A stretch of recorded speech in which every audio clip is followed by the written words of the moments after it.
Meek, not weak, a poetic spoken word. In a world that rewards the boldest voice, the sharpest elbows, the ones who rise by pushing others down, there is another way, the quieter strength, the deeper truth, a holy paradox that confuses the proud and lifts the humble. It is the way of the meek, not weak. The meek are not timid. They are not fragile. They are not timid shadows trembling the corners of life. No, they are anchored souls. The ones who know where their strength comes from. The ones who bow, not because they are broken, but because they trust the one who bears them to shape them. Yes, the meek, not weak. Psalms 25 says, He guides the meek, not the stubborn, not the self-made, but those who slow their steps enough to walk in His, by volume, by visibility, by victories shouted from the rooftops. But God measures strength by surrender. He called them blessed, the ones who could grasp for power but chose peace instead, who could fight for position but chose purpose instead, who could lift their fists but lift their eyes instead. That's why the meek inherit the earth, because the earth belongs to the ones who refuse to lose their souls to gain it. Meek, not weak.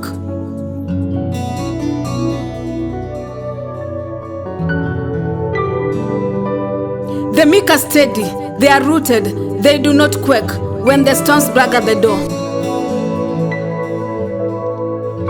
They do not shatter when life rearranges their plans. They've learned the art of holy yielding, the kind of yielding that makes room for God's hand to do what their hands cannot. And that is the yielding that discovers a peace the restless can never find, a peace the world can never manufacture, market, or mimic. Meek, not weak.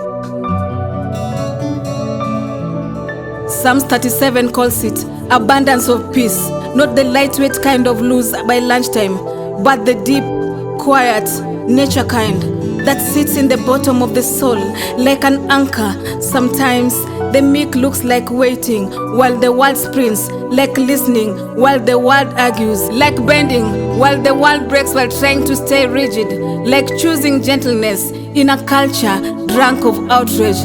But hear this, meekness is not the absence of strength, it is the harnessing of it, the discipline to hold power without letting power hold. It's being meek, not weak. And then we look to Jesus, the one who carried the galaxies in his breath, yet chose to carry the cross.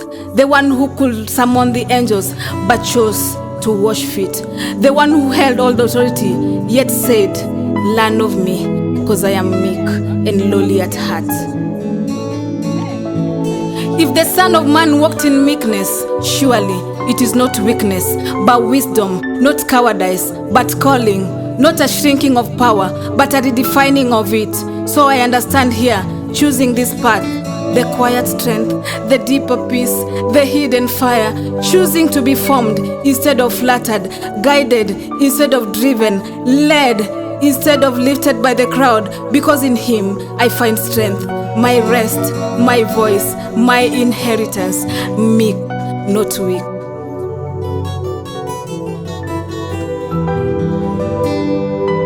And then I learn again and again that the strongest souls are the ones who kneel, that the purest power is the power surrendered, and the truest courage is choosing gentleness in a world that fears it. This is the way He calls blessed. This is the life He promises peace.